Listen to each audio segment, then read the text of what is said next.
Okay. Very good afternoon to all of you. Good afternoon, everyone. Yes, it's now good afternoon.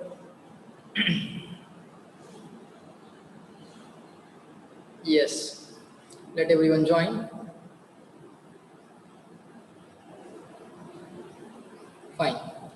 So, in today's lecture, we will revise the viscosity point. Okay. In today's lecture, we will first revise the viscosity point, and in the remaining time, we will start the revision of oscillations as well. Okay, we will start the revision of oscillation chapter as well. Okay, viscosity is a very small point for the small chapter. That won't take much time for revision. Okay, and after that, we will start with the oscillation revision. All right. So write down the heading as viscosity. Write down the heading as viscosity. Okay.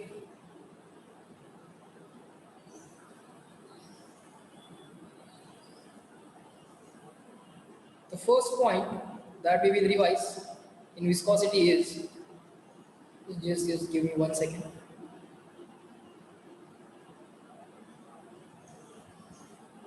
All right. The first point that we are going to revise is the viscous force between the two layers of fluid or liquid. Viscous force, viscous force, viscous force between viscous force between two layers between two layers of fluid. Okay, viscous force between the two layers of fluids. That viscous force Fv is equal to minus, of course we are writing a vector form, so we are writing minus eta A dV by dx. Eta A dV by dx. Okay. Now what is Fv? It is a viscous force between the two layers of the fluid. So let me draw first layer of the fluid, or let me draw it differently.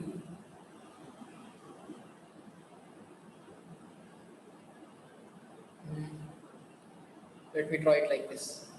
Let's say this is the first layer of the fluid.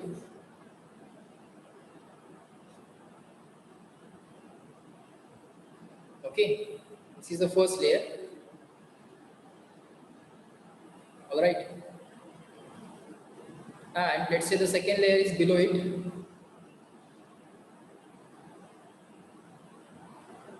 The second layer is here, let's see.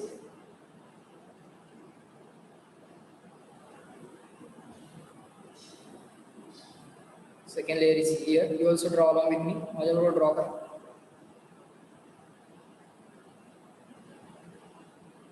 This is the second layer.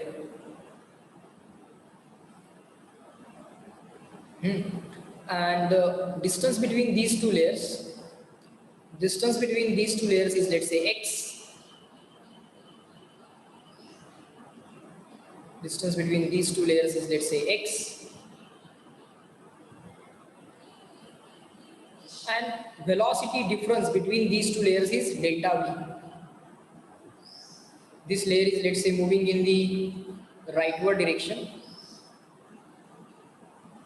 This is also moving in the rightward direction. This is a upper layer, this is a lower layer. Upper layer moves with a slightly higher velocity than the lower layers.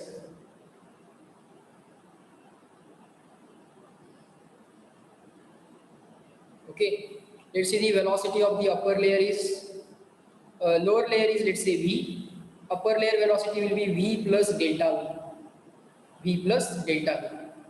So this velocity difference is dv, and this separation between the layers is x. Then what is the force of friction between these two layers which have velocity difference of dv? Whenever there is a relative velocity between the two objects which are in contact, there is a friction. Whenever there is a relative motion between the two objects in contact, there is a friction. And that friction is also present in liquid layers. So that friction which is present between the liquid layers which opposes the relative motion of liquid layers is called as viscous force. लिक्विडच्या लेयर्सच्या relative व्हेलॉसिटीला जो oppose करतो तो frictional force म्हणजे viscous force. Okay sir. आता हे minus sign का आहे? The minus sign opposes relative velocity. dv हे काय आहे? That is relative velocity. Now if you decrease this distance and make it very small, dx, तर हा velocity difference पण very small होणार, dv होणार. म्हणजे at a given point, जे काही given point ला very small separation dx, एवढ्या dx एवढ्या सेपरेशनला दोन लिक्विडचे जर लेयर घेतले, इन्फानाइट नंबर ऑफ लेयर्स असतील ना लिक्विडला, एकदम जवळचे जर पाहिजे असतील आणि त्या गिवन लेयरला, गिवन पॉइंटला जे काही फ्रिक्शन आहे लेयर मधलं ते जर पाहिजे असेल तर हा जो काय एक्स आहे तो व्हेरी स्मॉल करायचा. सो ॲट गिवन लेअर म्हणजे थोडंसं सेपरेशन पाहिजे dx. तर थोड्याशा सेपरेशन dx ला थोडीशी रिलेटिव्ह व्हेलॉसिटी चेंज होणार किंवा थोडीशी चेंज इन व्हेलॉसिटी होणार dv. व्हेलॉसिटी मधलं डिफरन्स असणार dv. आता ओव्हरऑल डेल्टा v हा डिफरन्स आहे, पण हा लेअर अगदी जवळ असेल तर if this layer is very close to the upper layer, very small velocity difference will be there, that is going to be the relative velocity dv. Okay, यातली प्रत्येक टर्म लिहूया. fv म्हणजे काय? विस्कस फोर्स आहे. fv काय आहे? Viscous force on the liquid layer. इटा काय आहे? कोइफिशियंट ऑफ विस्कॉसिटी, तो कॉन्स्टंट असतो for given liquid. Coefficient of viscosity, coefficient of viscosity, जेवढा फ्रिक्शनल फोर्स जास्त आहे त्याचं कारण असतं तो कोइफिशियंट ऑफ विस्कॉसिटी जास्त असतं for given area and for given velocity gradient. A म्हणजे एरिया, पहिल्यांदा लिहूया. What is A? Area of liquid layer. Area of liquid layer. Okay, dv by dx. Something with respect to time म्हणजे rate म्हणतो. Something with respect to distance आलं की काय म्हणतो आपण त्याला? Something with respect to distance आलं की ग्रेडियंट म्हणतो. ग्रेडियंट और वेलोसिटी ग्रेडियंट म्हणा ना, dv बाय dx आहे ना, v आहे ना, वेलोसिटी ग्रेडियंट म्हणा सर. वेलोसिटी ग्रेडियंट कुठल्या डायरेक्शन मध्ये वेलोसिटी ग्रेडियंट आहे? हा व्हर्टिकल डायरेक्शन. आणि लेयर कसा आहे? हॉरिझॉन्टल आहे. लेयर कसा आहे? हॉरिझॉन्टल आहे. किंवा वेलोसिटी हॉरिझॉन्टल आहे आणि डिस्टन्स कसा आहे? Vertical. So velocity gradient in perpendicular direction to the layers. लेयरला परपेंडिक्युलर डायरेक्शन मध्ये ना डिस्टन्स, सो तो ग्रेडियंट कसा आहे? परपेंडिक्युलर डायरेक्शन मध्ये. ओके, व्हर्टिकल डायरेक्शन मध्ये, लेयर हॉरिझॉन्टल आहे. Velocity gradient in perpendicular direction to the layer. Okay fine. Velocity gradient म्हणजे काय? Change in velocity upon change in position. Change in position म्हणजे displacement किंवा distance, आताच्या केसमध्ये distance. Okay, so change in velocity एका layer पासून दुसऱ्या layer पर्यंत जाताना किती चेंज इन वेलोसिटी झाला divided by distance travel. So change in velocity upon distance travel. एकाच at a given point check करायचं असेल तर हा लेयर, सेकंड लेयर जो आहे तो पहिल्या लेयरच्या एकदम जवळ न्यायचा. पहिल्या लेयरच्या एकदम जवळ न्यायचा. तसं जर तुम्ही केलं तर काय होईल? हे डिस्टन्स जे काय एक्स आहे ते dx. ओके, आणि वेलोसिटी डिफरन्स जो डेल्टा v होता त्याच्याऐवजी व्हेरी स्मॉल डिफरन्स dv होणार. ओके, हां. नाव आय वॉज डिस्कसिंग दॅट हा जो काय विस्कस फोर्स आहे, हा जास्त आहे म्हणजे इटा जास्त आहे for given area and for given velocity gradient. समजा एरिया आणि dv बाय dx फिक्स ठेवला तर कुठल्या लिक्विडमध्ये जास्त विस्कस फोर्स मिळणार हे त्या लिक्विडच्या कोइफिशियंट ऑफ विस्कॉसिटी वरती डिपेंडेंट असतं. दिस डिपेंड्स ऑन लिक्विड. ओके, याची व्हॅल्यू फिक्स असते. Fix value for given liquid. Liquid बदललं की इटा बदलतो. इटा म्हणजे coefficient of viscosity fix for given liquid. Okay, आता वॉटरच्या लेयर्स मधल्या फ्रिक्शन पेक्षा मध जर असेल, if there is honey, the coefficient of the frictional force between the layers of honey is more compared with the frictional force between the layers of water. मग water पेक्षा जास्त viscous आहे म्हणायचं honey. Okay, how to say which liquid is more viscous? Check करायचं ज्या लिक्विडचा इटा जास्त आहे, हनीचा इटा जास्त आहे. ओके, मधासाठी इटा जास्त आहे. Okay, honey is more viscous because there is more force of friction between the two layers compared with the water layers. वॉटरच्या लेअर पेक्षा हनीच्या लेअर मध्ये जास्त फ्रिक्शन आहे. का जास्त फ्रिक्शन आहे? बिकॉज हनीचा इटा जास्त आहे. So this eta is value which is fix for given liquid. Okay, इटाचं युनिट जर तुम्ही कॅल्क्युलेट केलं तर डीव्ही बाय डीएक्स युनिट काय येणार? डीव्ही म्हणजे चेंज इन वेलॉसिटी, म्हणजे metre upon second. Distance metre upon second upon metre upon second upon metre केलं, मीटरला मीटर कॅन्सल झालं. या DV by DX unit 1 upon second झालं. एरियाचं युनिट मीटर स्क्वेअर असणार. ओके, एरियाचं युनिट मीटर स्क्वेअर असणार. फोर्स युनिट न्यूटन आहे. हे सेकंड राईट साईडला पाठवा, हा मीटर स्क्वेअर लेफ्ट साईडला पाठवा. सेकंड लेफ्टला गेला, मीटर स्क्वेअर लेफ्टला गेला. राईट साईडला कुठलं युनिट शिल्लक नाही राहिलं. राईट साईडला आता फक्त शिल्लक राहिला इटा किंवा unit of eta. Unit of eta काय असतोय? Newton second upon metre square. ते तुमचं तुम्ही पण कॅल्क्युलेट करू शकता. ओके, युनिट ऑफ इटा फक्त मी लिहून देतो तुम्हाला इथं. तुम्ही taking units on both the side करू शकता. फोर्स युनिट न्यूटन, एरियाचं मीटर स्क्वेअर, डीव्ही म्हणजे चेंज इन वेलॉसिटी, त्याचं unit metre per second, dx म्हणजे डिस्टन्स, त्याचं युनिट मीटर. सो युनिटची रिअरेंजमेंट करा आणि युनिट ऑफ इटा कॅल्क्युलेट करा. युनिट ऑफ इटा जे येतं, इटा म्हणजे कोएफिशियंट ऑफ विस्कॉसिटी, ते येतं newton second upon metre square. SI unit जे आहे ते आहे newton second upon metre square. CGS unit पण आहे त्याला एक, ते असतं पॉईस. लक्षात ठेवा, जनरली आम्हाला सीजीएस युनिटमध्ये आन्सर्स दिले जातात. ओके, किंवा क्वेश्चनमध्ये सुद्धा इटाची व्हॅल्यू सीजीएस मध्ये दिली जाते. मग sir newton second upon metre square, 1 newton second per metre square म्हणजे किती पॉईस? How many पॉईस? 10 पॉईस. न्यूटनच्या ऐवजी डाईन, सेकंडला सेकंड ॲज इट इज, सेकंडला second as it is, centimetre metre स्क्वेअरच्या ऐवजी सेंटीमीटर स्क्वेअर. ओके, सो हा 1 newton second upon metre square is equal to 10. पण सीजीएस युनिटला combiningly dyne second per centimetre, dyne second per centimetre square, याला combiningly लोक काय म्हणतात? पॉईस. सो लक्षात ठेवा, एक एसआय युनिट म्हणजे 10 CGS unit, 10 poise. Okay, just like 1 centimeter is equal to 10 millimeter. 1 SI unit is equal to 10 CGS unit. 1 Newton second per meter square. 1 Newton second per meter square is 10 dyne second per centimeter square. आणि या dyne second per centimeter square ला, dyne second per centimeter square ला पॉईस बनतात. Up to this reply in the chat box, clear and written. First point over. बोला पट सांगा. CW हे लिक्विडचे लिहिलं, लिक्विड ड्रॉ करू शकता तुम्ही.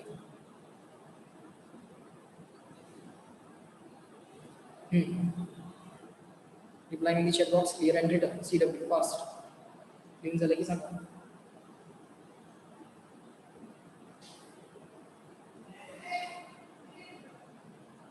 Done, good. चलो नेक्स्ट पॉइंट बघा.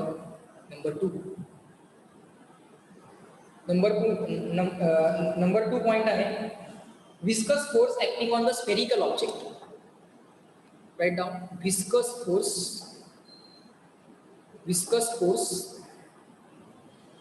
Acting on spherical object.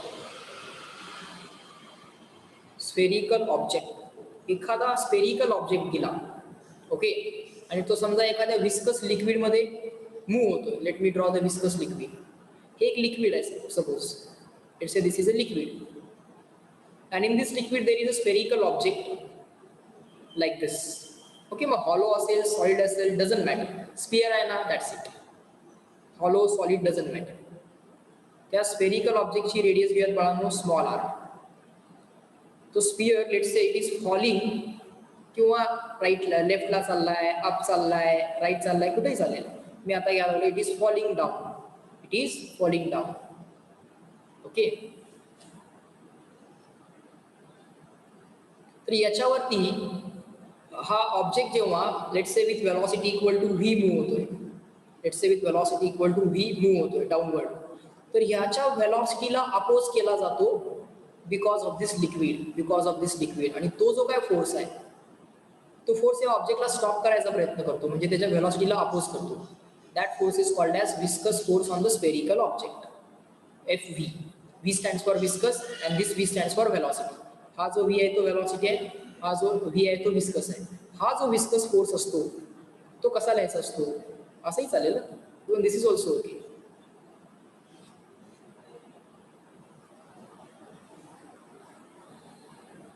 Object काय खालीच पडला पाहिजे असं काही नाही. Let's say the spherical object is moving in the rightward direction. Okay, काही कन्फ्युजन नको. राईटवर्ड वाली पण केस ड्रॉ करून टाकतो इथंच. Let's say the object is moving in the rightward direction with the velocity equal to V. With the velocity equal to V. हे सगळं liquid आहे. हे सगळं लिक्विड आहे. तो राईटला चाललाय ऑब्जेक्ट. तो राईटला चालला की फोर्स वेलॉसिटीला अपोजिट ऑब्जेक्टला स्टॉप करायचा प्रयत्न केला जातो. वेलॉसिटी डिक्रीज केली जाते. So this is the viscous force. आता या स्पेरिकल ऑब्जेक्टची रेडियस आपण किती घेतली? Small R. लिक्विडची डेन्सिटी आपण रो घेऊयात.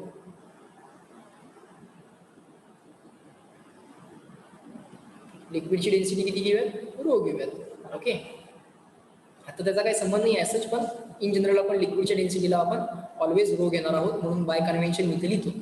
Okay, so in this case viscous force जो ऍक्ट होतो कुठल्याही स्पेरिकल ऑब्जेक्टवरती त्याचा फॉर्म्युला आहे 6 pi eta R V. 6 constant आहे, पाय कॉन्स्टंट आहे, इटा काय आहे? Coefficient of viscosity of liquid. लिहून घ्या. इटा काय? फॉर्म्युला लिहा, त्याच्या लगेच खाली गेल्या. Eta is coefficient of viscosity of liquid. Coefficient of viscosity of liquid. Okay sir. Small R काय म्हणून? Radius of the sphere. 6 pi eta R. Formula पाठच करायचा. 6 pi eta R radius of sphere. Small V velocity of sphere. Instantaneous जी काय velocity आहे त्या instantaneous velocity वरती हा फोर्स डिपेंडेंट आहे. वेलॉसिटी बदलली की फोर्स बदलणार. If velocity changes force changes. So velocity of the sphere. Velocity of sphere. Liquid मध्ये जो स्फियर मूव्ह आहे किंवा फ्लुइड असेल, एअर असलं तरी चालेल, इथं एअर असली तरी चालेल, लिक्विड असलं तरी चालेल, कुठलंही फ्लुइड चालेल. प्रत्येक फ्लुइडला कोइफिशियंट ऑफ विस्कॉसिटी असतोच. आयडियल फ्लुइड म्हटलं की coefficient of viscosity 0. Ideal fluid. Non viscous fluid म्हणजे ideal fluid. But in reality ideal fluid वगैरे काही नाही आहे. Okay, ideal fluid doesn't exist. Okay, in reality V is the velocity of sphere. After this, reply in the chat box. 300 CW. Second point, viscous force acting on the spherical object. Let this be a solid object or the hollow, doesn't matter. Sphere असेल तर enough. Fast.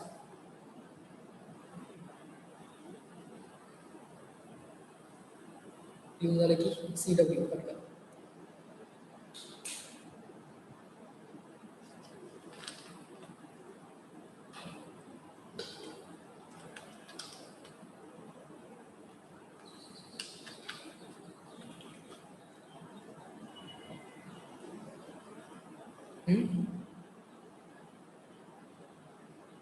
पटकन reply करा. पुढे जाता येईल. Reply me fast. Don't wait for others to reply. स्वतः reply करा. इतरांची वाट बघून. Small CW fast. Okay, good. चलो next.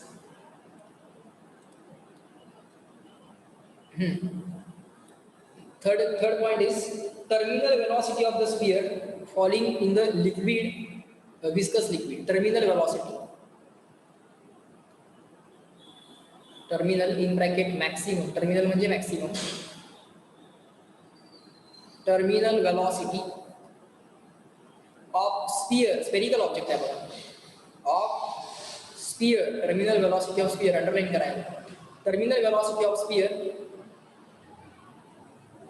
falling through, terminal velocity of sphere falling through viscous liquid. Terminal velocity of sphere falling through viscous liquid. Okay, परत एक liquid घेऊया. viscous liquid. Okay sir, let's say this is the viscous liquid. Okay, त्या लिक्विडला viscosity आहे म्हणजे तो oppose करणार वेलॉसिटीला. let's say this is a liquid. Okay, लिक्विडची density rho, coefficient of viscosity eta. Okay, let me draw the spherical object. Let it be solid or hollow, doesn't matter. Okay sir, Let's say the radius of the sphere is small r. Radius of the sphere is small r. You also draw along with me. आता याच्यावरती कुठले कुठले forces act होतील, याच्यावरती कुठले कुठले forces act होतील. पहिल्यांदा मी मुद्दाम फोर्स ने वेलॉसिटी ड्रॉ करणार आहे. Let's say the velocity is downward, object is falling, right. So पहिल्यांदा वेलॉसिटी वेक्टर ड्रॉ करतो. वेलॉसिटी वेक्टर ड्रॉ केलं. आता फोर्सेस जे काय आहेत ते सगळे या ऑब्जेक्टची फ्री बॉडी डायग्राम इथेच काढतो लगेच. FBD फ्री बॉडी डायग्राम हा कम्प्लीट ऑब्जेक्ट मी इथे ॲझ्युम केला. कुठले कुठले फोर्सेस ऍक्ट होतील फोर्स बॉडी डायग्राम. पहिला असेल mg own weight. First will be mg own weight. Okay sir.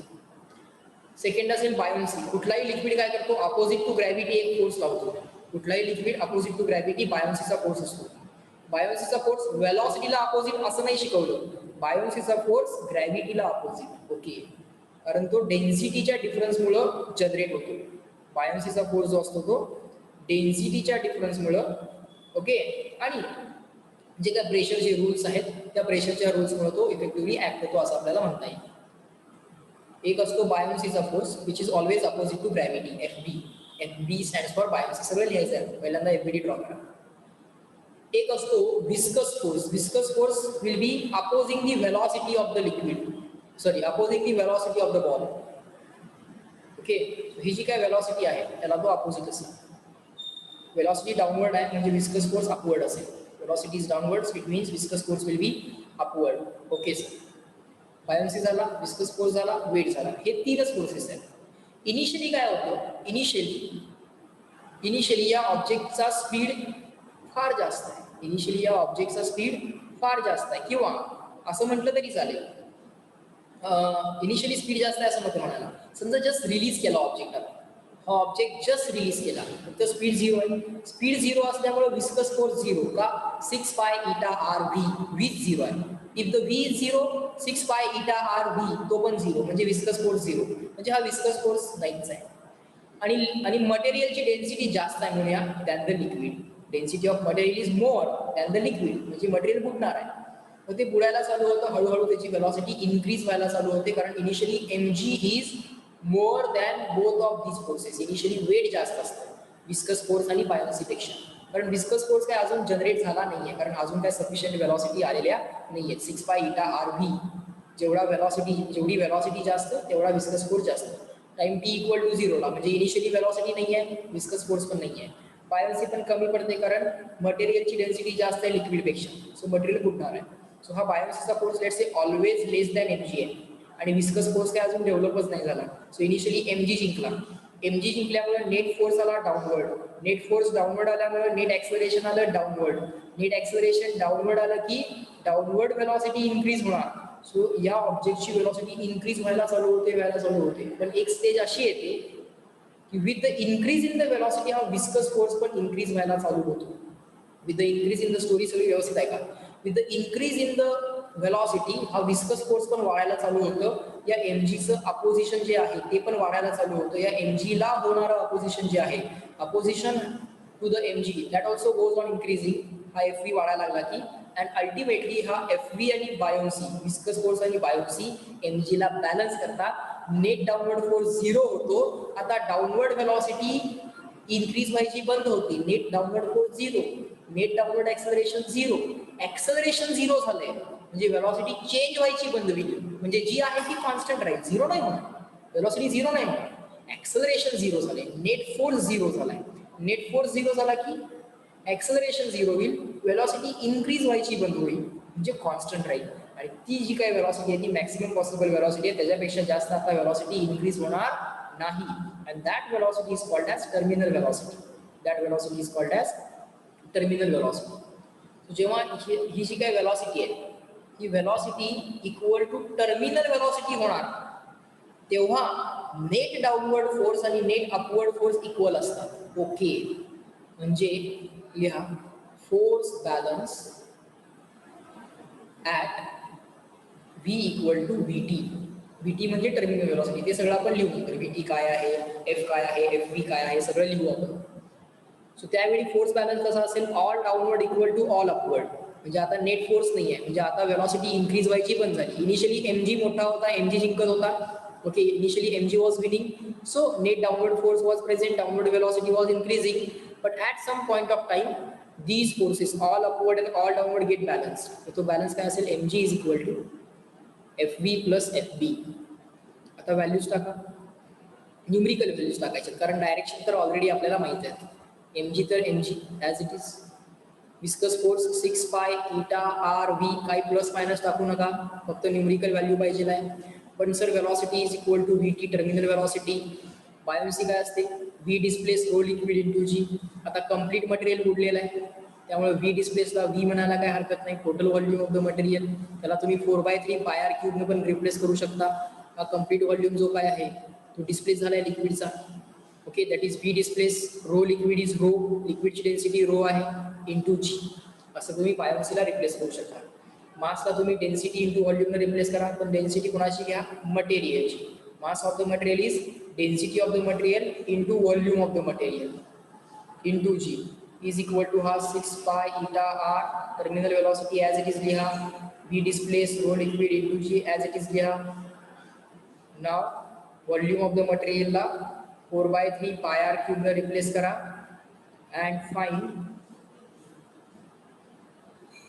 Answer for terminal velocity. कारण या कॅपिटल व्हीला मला रिप्लेस केलं तर एकच अननोन शिल्लक राहतो, which is the terminal velocity.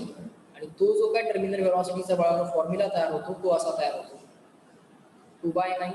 करून बघा तुम्ही rearrangement. R square by eta sigma minus rho into G. 2/9 R square by eta sigma minus rho into G. जसं मी लक्षात ठेवतोय तसंच लक्षात ठेवा. ओके, 2/9 ऑलरेडी पार्ट असेल तर ठीक आहे, पण पार्ट नसेल तर जसं मी लक्षात ठेवतोय तसं लक्षात ठेवा. 2/9 R square by eta sigma minus rho into G. 2/9 R square by eta sigma minus rho into G. 2/9 R square by eta sigma minus rho into G. आता हे सगळं लिहूया. आर काय आहे, इटा काय आहे, सिग्मा आणि रो आणि जी आणि हा व्ही काय आहे हे सगळं लिहूया. त्याआधी मला सांगा, up to this clear and written इथपर्यंत लिहून झालं आहे सी डब्ल्यू.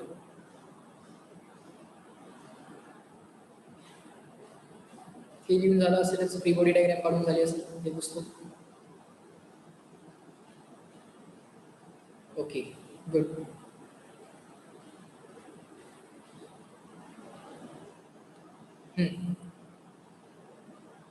ओके, व्हीटी काय आहे, टर्मिनल वेलॉसिटी म्हणजे maximum possible velocity in bracket max velocity. Next R radius of the sphere, radius of sphere. Eta coefficient of viscosity. इथनं बघून लिहायला लागलो, व्हीटी लिहिला, आर लिहिला, आता इटा लिहितोय. कोइफिशियंट ऑफ विस्कॉसिटी कोणाचा, लिक्विडचा. लिक्विडमध्ये एक सॉलिड ऑब्जेक्ट खाली पडतोय. Okay, a spherical object is falling through the liquid. Coefficient of viscosity of liquid. Next is sigma. Sigma is density of material of sphere. कुठल्या मटेरियलची डेन्सिटी, स्पियरची. सिम्पली लिहा density of sphere. Density of material of sphere वगैरे लिहायची काही गरज नाही, density of sphere. Row काय आहे, डेन्सिटी ऑफ लिक्विड. जे काय लिक्विड दिलंय ते, जर वॉटर दिलं असेल तर 1000 घ्या, 1000 kg/m³. आणि सीजीएस मध्ये पाहिजे असेल तर 1 g/cm³. सगळं एसआय मध्ये जनरली कॅल्क्युलेट करा, कारण फायनल आन्सर जनरली मीटर/सेकंड मध्ये विचारलं जातं. सो सगळं एसआय मध्ये कॅल्क्युलेट केलेलं बरं. हे जर पॉईज मध्ये दिलं तर त्या पॉईजला रिप्लेस करा. कोइफिशियंट ऑफ विस्कॉसिटी समजा आपल्याला पॉईज मध्ये दिला तर पॉईजला रिप्लेस करा. पॉईजला कसं रिप्लेस करावं लागेल, पॉईजला कसं रिप्लेस करावं लागेल, या पॉईजला रिप्लेस करायसाठी तुम्हाला हे जे काय एसआय युनिट आहे 1 Nm/s² डिवाइड बाय 10 करावं लागेल. पॉईजला कसं रिप्लेस करणार, 1/10, हा 10 लेफ्ट राहील, 1/10 Nm/s. 1/10 Nm/s पॉईजला रिप्लेसमेंट. ओके, पुढं सिग्मा झाला, रो झाला, G acceleration due to gravity. Acceleration शॉर्टमध्ये लिहा पटपट, ACC due to gravity. Acceleration due to gravity. पटकन रिप्लाय करा बघा चॅट बॉक्समध्ये. Clear and written. 2/9 r² by eta sigma minus rho into G. हा फॉर्म्युला पाठ पाहिजे. टर्मिनल वेलॉसिटी डायरेक्ट विचारतात, फॉर्म्युला बेस क्वेश्चन करायचा. किंवा आधीची टर्मिनल वेलॉसिटी देतात, नंतरची विचारतात रेशोवाले क्वेश्चन. इनिशियल वाली दिली जाईल, इनिशियल सिच्युएशन मधली इनिशियल रेडियस दिली जाईल, त्यावेळेची इनिशियल टर्मिनल वेलॉसिटी देतील, फायनल रेडियस देतील, फायनल टर्मिनल वेलॉसिटी विचारतील. मग काय VT प्रपोर्शनल टू R² वगैरे करू शकता तुम्ही. VT1 upon VT2 is equal to R1 upon R2 bracket square. Proportionality वाले क्वेश्चन्स. ओके, प्रपोर्शनॅलिटी वाले क्वेश्चन करू शकता. किंवा आधी एखादं लिक्विड दिलं जाईल, नंतरच्या केसमध्ये दुसरं लिक्विड दिलं जाईल, परत कंपॅरिझन करा. मग त्यावेळी R तर तोच आहे, सिग्मा पण तोच आहे. मग फक्त त्यावेळी कसं करायचं, VT प्रपोर्शनल टू रो नाही म्हणायचं, सिग्मा मायनस रो म्हणायचं. रो नाही म्हणायचं, कारण मल्टिप्लिकेशन वाली टर्म बघायची असते ना, कम्प्लीट टर्म बघायची असते. मल्टिप्लिकेशन मध्ये कोण आहे, सिग्मा मायनस रो आहे. नुसता रो आहे का, नाही, सो सिग्मा मायनस रो आहे. So VT proportional to sigma minus rho म्हणायचं. मग आधीचं लिक्विड जे दिले त्याची डेन्सिटी टाका, त्यानंतर नंतरची जी दिली आहे त्याची डेन्सिटी टाका. VT1 अपॉन VT2 कसं होईल बघा त्या केसमध्ये. मी इथे लिहून दाखवतो तुम्हाला. पहिल्या केसमध्ये एक लिक्विड दिलं, दुसऱ्या केसमध्ये वेगळंच लिक्विड दिलं, आणि बाकी सगळं कॉन्स्टंट ठेवलं. तर त्या केसमध्ये काय म्हणशील बघा, sir terminal velocity will be proportional to. आता रेडियस नाही बदलली, लिक्विड बदललंय. दोन केसमध्ये दोन वेगळे वेगळे लिक्विड होते, जे हे proportional to 1/η as it is आलं. लिक्विड बदललंय, पण नुसतं रो नाही म्हणायचं, सिग्मा मायनस रो म्हणायचं. कम्प्लीट मल्टिप्लिकेशन वाली टर्म बघायची. आणि आता काय करू शकता, VT1 अपॉन VT2 पहिल्या केसमधली टर्मिनल वेलॉसिटी डिवाइडेड बाय दुसऱ्या केसमधली terminal velocity is equal to काय काय होणार बघा, सिग्मा मायनस रो 1 अपॉन η1, बरोबर का, sigma minus rho 1 upon η1 divided by sigma minus rho 2. Sigma म्हणजे डेन्सिटी ऑफ मटेरियल, ती तर नाही बदलली. लिक्विड बदलले तर रो पण बदलणार आणि इटा पण बदलणार, upon η2. Sigma minus rho 2 upon η2. Reply in the chat box. Is the type of question clear to all of you? Ratio वाला type of question clear झाला का बघा. CW.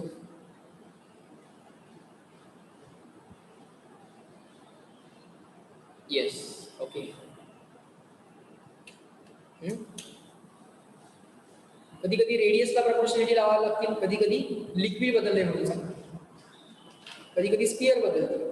आता स्पियर बदलला तर दोन गोष्टी बदलतील ना, नुसती रेडियस थोडीच बदलणार. हा, मटेरियल तेच ठेवून रेडियस बदलली तर सिग्मा बदलायची काही गरज नाही. पण मटेरियल पण बदललं, रेडियस पण बदलली तर सिग्मा पण इक्वेशन मध्ये ठेवावा लागेल. ओके, प्रपोर्शनॅलिटी मध्ये.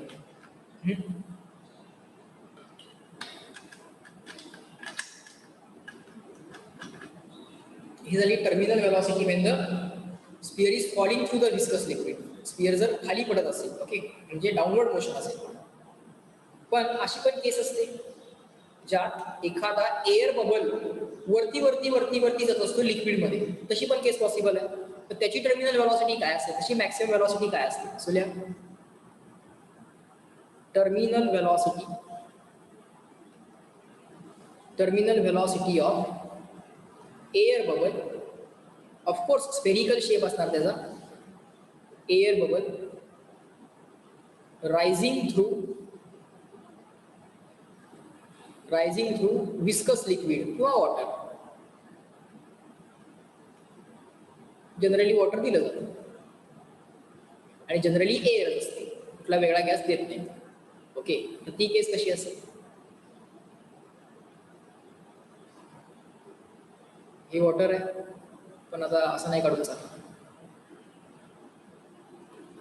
Let's say this is the water, let's say this is the air bubble. So बाहेर वॉटर आहे, आत एअर आहे. नीट ड्रॉ करा. वॉटर म्हणा किंवा एनी जनरल लिक्विड किंवा एनी जनरल एअर इथं असेल.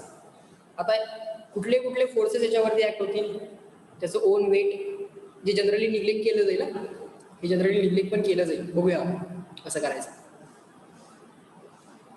त्यानंतर असेल, आता हा जो काय बबल आहे याची डेन्सिटी, एअरची डेन्सिटी कमी असते वॉटरपेक्षा, एअरची डेन्सिटी कमी आहे वॉटरपेक्षा.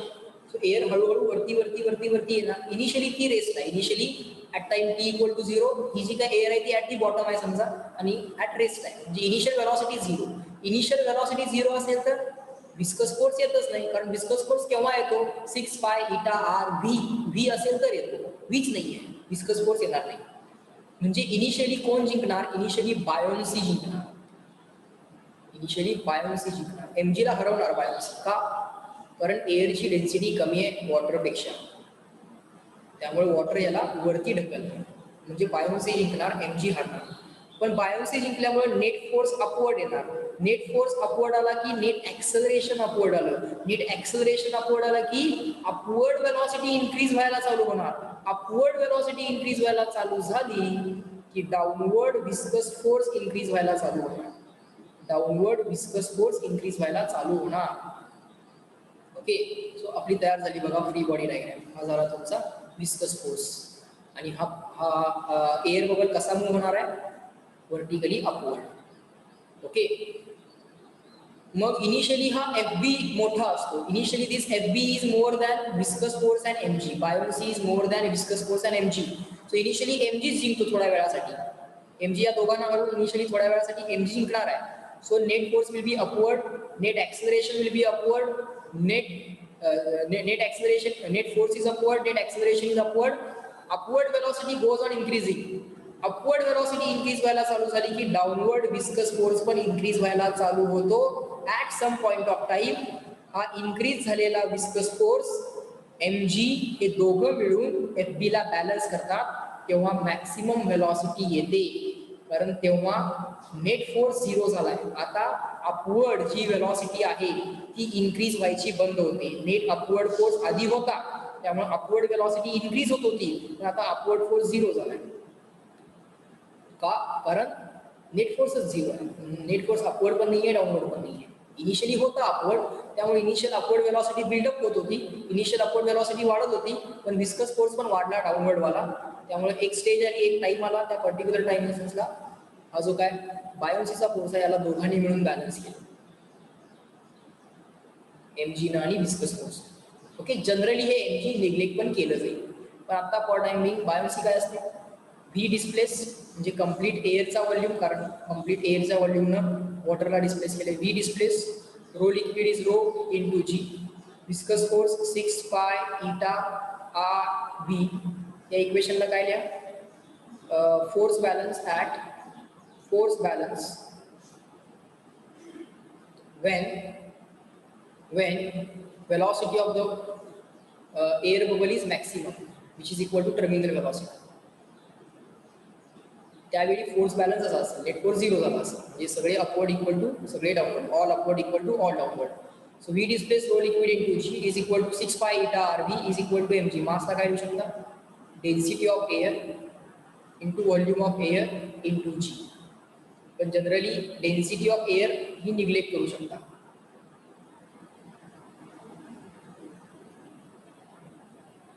If air density is not given, जर दिली नाही, is not given, take it 0. जर नाही दिली तर 0 घ्या. ओके, दिली असेल तर घ्यावी तर लागेलच. आणि आता जो काय बाळांनो फॉर्म्युला तयार होतो, टर्मिनल वेलॉसिटी व्हीच्या ऐवजी काय लिहावं लागेल, व्हीटी लिहावं लागेल. व्हॉल्यूमला ऑफकोर्स तुम्ही रिप्लेस करू शकता, replace capital V by 4/3 pi r cube, where r is the radius of the bubble, r is the radius of the bubble, 4/3 pi r cube volume. आणि रिअरेंजमेंट करा, एक इक्वेशन एक अननोनचा गेम आहे. So VT is equal to जो formula तयार होतो that again becomes 2/9 R square by eta. Sigma minus रोच्या ऐवजी आता फक्त रो मायनस सिग्मा करावं लागेल. मग अशी काय होतं, सिग्मा मायनस रो, मटेरियलची डेन्सिटी जास्त होती वॉटरपेक्षा किंवा लिक्विडपेक्षा. Sigma was more than the liquid, so sigma minus rho, आणि मटेरियल खाली पडत होतं, इट वॉज फॉलिंग डाऊन. मटेरियलची डेन्सिटी जास्त आहे लिक्विडपेक्षा.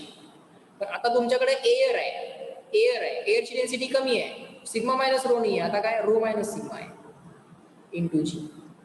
Okay, rho minus sigma, sigma minus रोच्या ऐवजी आता फक्त काय होईल, rho minus sigma into g. Same formula 2/9 r square by eta. Instead of sigma minus rho, now it is rho minus sigma. Instead of sigma minus rho, now it is rho minus sigma, कारण rho जास्त आहे sigma कमी.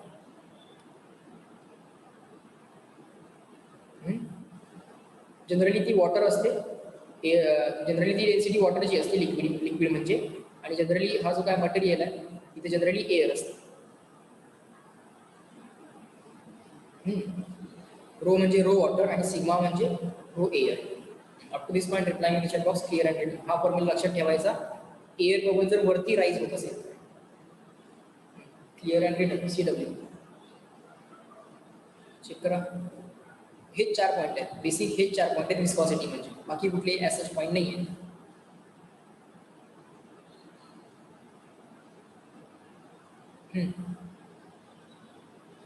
Reply in the chat box clear and written. इथंपर्यंत झालं का बघा everyone fast.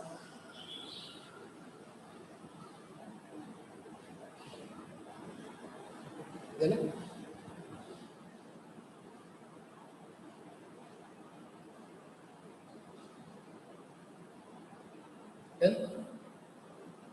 Okay, आता काही ग्राफ्स प्लॉट करूयात. ओके, विस्कोसिटीसाठी काही ग्राफ प्लॉट करूयात.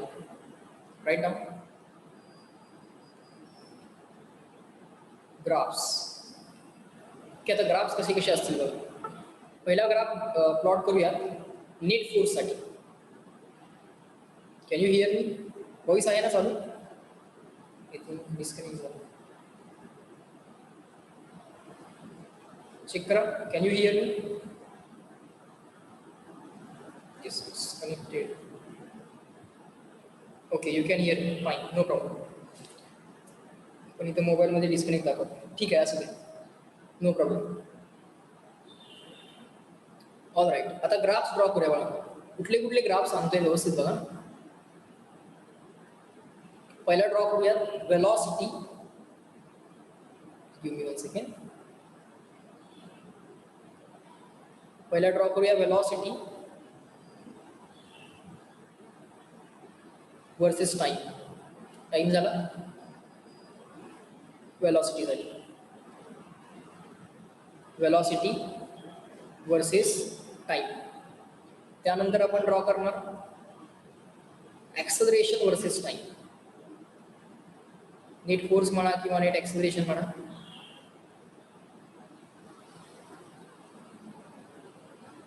Acceleration versus time.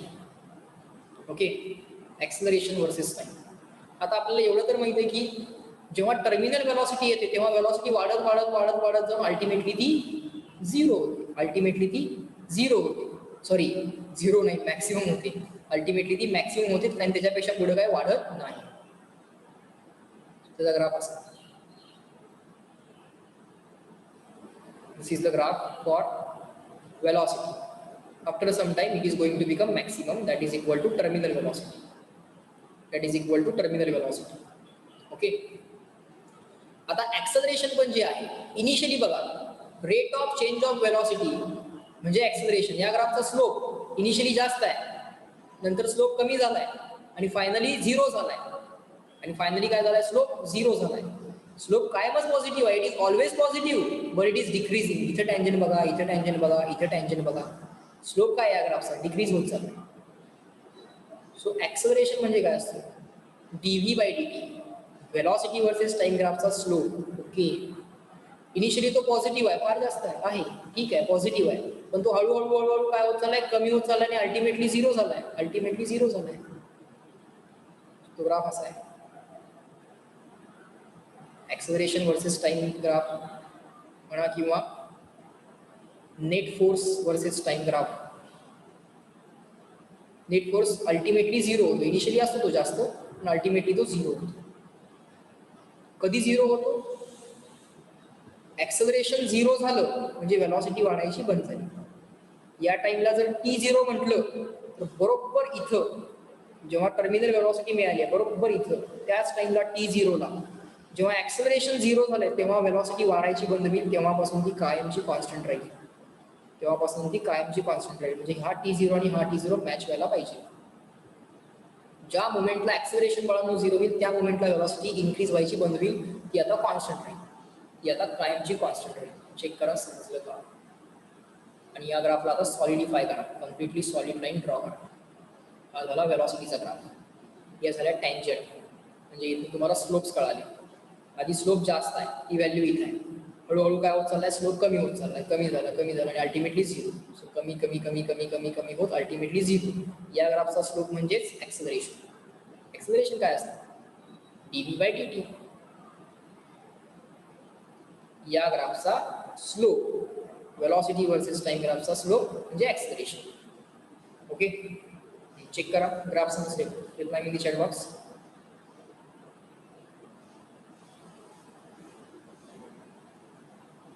Graph draw करून झाले का बघा, क्लिअर अँड रिटर्न. CW दोन टाईपचे ग्राफ तुम्हाला विचारतात विस्कॉसिटी. दोन्ही ग्राफ तुम्हाला ऑलरेडी माहित असले पाहिजे.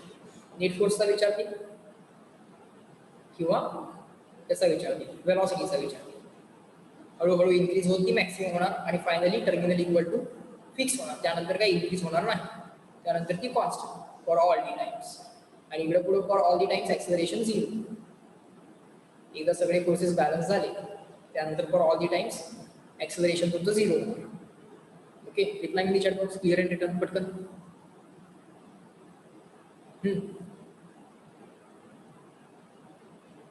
झालं.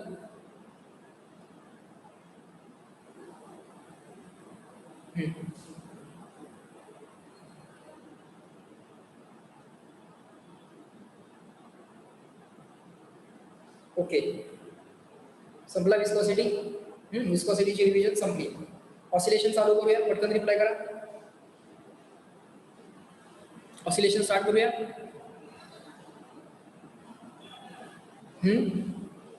किती वाजले आता?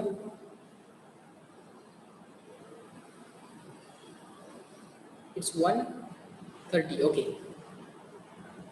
अजून एक 20-25 मिनिटं घेऊया. ओके, और ॲटलीस्ट 10 मिनिट्स तरी घेऊया. चला, चलो स्टार्ट दी ऑसिलेशन. हेडिंग द्या ऑसिलेशन.